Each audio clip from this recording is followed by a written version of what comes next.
Bismillahirrahmanirrahim. Assalamualaikum warahmatullahi wabarakatuh.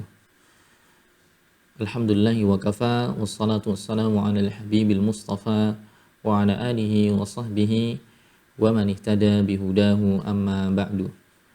Allahumma allimna ma yanfa'una wa anfa'na bima 'allamtana wa zidna ilman ya rabbal alamin. Sahabat bias yang dimuliakan oleh Allah Subhanahu wa taala, seluruh kaum muslimin yang semoga Allah senantiasa memberikan kita taufiknya, memberikan kita semangat terus untuk belajar, menggali, mempelajari, membaca pelajaran-pelajaran agama yang dengannya bisa akan menjadi penuntun kita untuk mendapatkan keselamatan di dunia dan di akhirat. Kawan-kawan sekalian yang berbahagia, ada satu pertanyaan dari salah satu teman kita, sahabat bias, bertanya tentang hal yang berkaitan dengan pakaian, ya. Berkaitan dengan pakaian yang dikenakan oleh seorang muslim, ya. Yang bersangkutan bertanya, kami sering melihat ada sebagian kaum muslimin yang memakai jubah ala Timur Tengah, ya, pakai jubah atau pakai gamis, kemudian juga misalnya pakai surban. Mereka mengenakannya ketika sholat ataupun terkadang di luar sholat, itu menjadi pakaian sehari-hari. Nah, pertanyaannya, apakah memakai model pakaian yang demikian itu termasuk ranah yang bernilai ibadah ataukah tidak? Apakah ini termasuk ranah yang ketika orang memakai pakaian-pakaian tersebut, surban, jubah dan semisalnya, itu akan diganjar pahala ataukah tidak? Thayyib. Kita akan coba membahas atau menjawab pertanyaan ini. Kawan-kawan yang dimuliakan oleh Allah Subhanahu wa taala, kalau kita tengok ya dalam buku-buku yang dijelaskan oleh para ulama, tema ini sebenarnya masuk pada pembahasan di tema disiplin ilmu usul fikih, ya.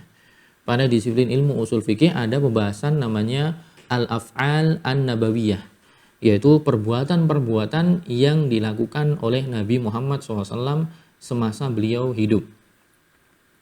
Dan kalau kita lihat ya dalam buku-buku usul fikih, baik buku-buku yang masih pemula ya, buku-buku pemula atau lanjutan ya, di situ dibahas bahwa para ulama membagi perbuatan-perbuatan Nabi SAW itu ada beberapa ragamnya dan tidak dalam satu ragam saja, tidak satu tingkatan saja, namun ada beberapa ragamnya.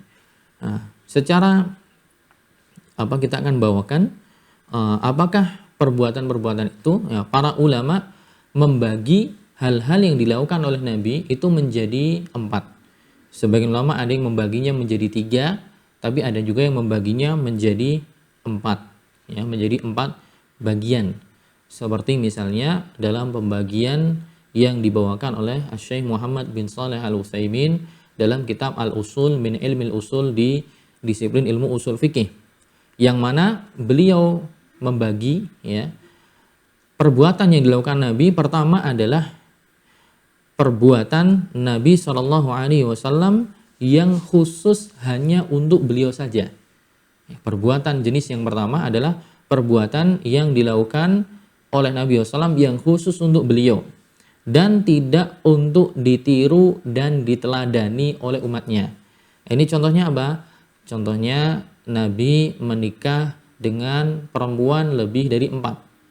Ya, Nabi menikah dengan perempuan lebih dari 4. Atau Nabi boleh menikah dengan hibah. Ya, seperti dalam hadis perempuan yang menghibahkan dirinya kepada Nabi. Seorang perempuan sahabiah datang mengatakan, "Ya Rasulullah, inni wahabtu nafsi laka." Ya Rasulullah, saya berikan diriku untuk Anda. Nah, kalau ini Nabi mengatakan qabil tu, saya terima, maka itu sudah jadi istrinya. Nah, ini hanya khusus untuk beliau.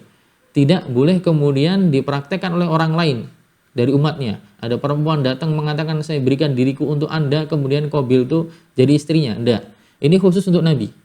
Ya, juga nikah dengan perempuan tanpa wali, ini juga khusus untuk Nabi. Atau Nabi SAW melakukan puasa wisol, yaitu puasa Ramadan, tapi ketika pas berbuka beliau tidak berbuka, dilanjut lagi puasa di hari setelahnya. Jadi tidak ada berbuka. Tidak ada berbuka dalam puasa. Nah, hal-hal yang demikian adalah hal-hal yang khusus untuk Nabi Shallallahu Alaihi Wasallam. Ini tidak ditiru dan diteladani oleh umatnya. Kalau umatnya menirunya maka ini keliru, terlarang. Tayyib, ini jenis pertama. Jenis perbuatan yang kedua dilakukan oleh Nabi adalah perbuatan Nabi SAW yang beliau lakukan dalam rangka ibadah, ketaatan, dan dalam rangka kurbah. Nah, yang seperti inilah yang kita dituntut untuk mengikutinya. Terlepas dari nanti hukum mengikutinya apakah sampai derajat wajib ataukah hanya sampai derajat sunnah. Nanti perinciannya ada di buku-buku usul fikih. Tapi hal-hal yang dilakukan oleh Nabi dalam rangka ibadah atau kurbah, mendekatkan diri pada Allah, ketaatan, ini kita dituntut untuk meneladaninya. Seperti apa? Ya seperti Nabi SAW menjelaskan tentang bagaimana cara sholat. Nabi SAW menjelaskan bagaimana beliau cara berhaji. Nabi SAW ketika berwudu, tangannya menyela-nyela di janggut beliau atau jenggot beliau. Atau ketika Nabi SAW masuk di tempat-tempat yang mulia, ya mendahulukan kaki kanan dulu. Kalau di tempat-tempat kotor seperti kamar mandi, WC, beliau kaki kiri dulu. Nah, yang demikian itu kita dituntut untuk meneladaninya. Kita boleh meneladaninya. Tapi tadi kita katakan ada yang sampai peneladanannya sampai derajat wajib untuk diikuti, ada yang sebatas sunnah. Tapi poin yang kedua adalah perbuatan-perbuatan Nabi yang beliau lakukan dalam rangka ibadah dan kurbah, inilah yang kita ikuti. Nah, kemudian yang ketiga, jenis perbuatan Nabi yang ketiga adalah perbuatan-perbuatan Nabi yang beliau lakukan karena tuntutan beliau sebagai manusia. Tuntutan tabiat beliau sebagai manusia. Contohnya apa? Contohnya Nabi makan, Nabi minum, Nabi tidur, Nabi duduk. Nah, yang seperti ini secara zat hukum dari perbuatan makan, minum, tidur itu tidak ada tuntunan untuk mengikutinya. Secara hukumnya, secara zatnya adalah hukumnya mubah. Jadi ketika ada orang mengatakan, kenapa kamu makan? Karena ikut Nabi, Nabi juga makan, maka saya ikut sunnah Nabi. Kenapa kamu tidur? Karena Nabi juga tidur, saya mengikutinya. Nah, ini keliru. Kenapa? Karena Nabi melakukan makan, tidur, minum, duduk, itu semua karena tuntutan dari tabiat beliau sebagai seorang manusia yang butuh makan, butuh minum, butuh tidur. Maka keliru kalau orang mengatakan saya tidur, saya makan karena mengikuti sunnah Nabi. Nah, yang seperti ini secara hukum zatnya perbuatan itu sebenarnya mubah, jadi tidak bernilai ibadah. Kemudian bentuk yang keempat, perbuatan Nabi SAW yang beliau lakukan karena tuntutan adat istiadat atau kebiasaan bangsa Arab, kebiasaan tempat tinggal beliau dahulu ketika di Arab atau di Mekah atau di Madinah. Contohnya seperti Nabi mengenakan sarung, seperti Nabi mengenakan surban, seperti Nabi mengenakan pakaian jubah. Nah, yang seperti ini juga hukum asal melakukan hal itu, hukum asalnya adalah mubah. Tidak sampai derajat wajib ataupun sunnah atau bahkan makruh atau yang lainnya, tapi mubah. Hukum asalnya adalah mubah. Kenapa? Karena Nabi melakukan itu, mengenakan jubah ini atau surban ini bukan atas dasar ibadah, tapi atas dasar tuntutan tabiat kebiasaan yang dilakukan oleh bangsa Arab, ya, yang dilakukan oleh bangsa Arab di kala itu. Namun kemudian pertanyaan, apakah perbuatan Nabi yang dilakukan karena tuntutan tabiat atau perbuatan Nabi yang dilakukan karena tuntutan adat istiadat tadi, apakah juga bisa akan bernilai ibadah dan berpahala? Jawabannya bisa. Bisa bernilai pahala, bisa bernilai ibadah, bisa untuk diteladani, tapi peneladanannya bukan melakukan perbuatan tersebut secara zatnya, melainkan ada faktor eksternal. Itu apa? Itu maksudnya adalah ketika orang makan, orang minum, orang pakai baju misalnya jubah tadi, tapi melakukannya karena ada faktor eksternalnya, seperti karena melakukan hal itu dengan sifat dan kriteria tertentu, dengan sifat-sifat dan kriteria tertentu. Maksudnya gimana? Yaitu maksudnya misalnya kalau makan itu caranya dengan 3 jari, kalau makan dengan tangan kanan. Kalau tidur, tidurnya di sisi badan yang kanan, ya. Atau kalau misalnya pakai jubah atau pakai sarung tidak isbal, ya.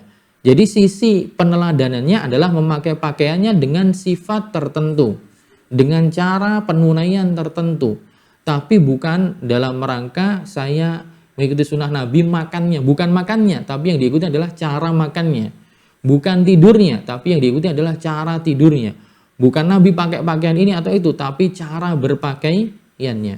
Makanya dijelaskan oleh Dr. Labib Najib Al-Yamani dalam syarah kitab Waraqat. Beliau mengatakan kal akli wasyurbi wan naumi fa innaha laysat lil iktida.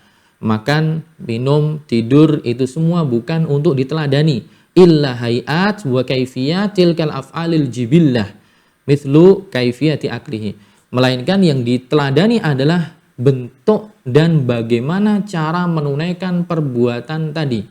Yaitu seperti bagaimana beliau cara makannya. Beliau makan dengan 3 jari. Atau bagaimana beliau memakai pakaiannya, yaitu beliau mendahulukan sisi yang kanan dulu. Atau bagaimana beliau tidurnya, beliau tidur di atas sisi badan yang kanan.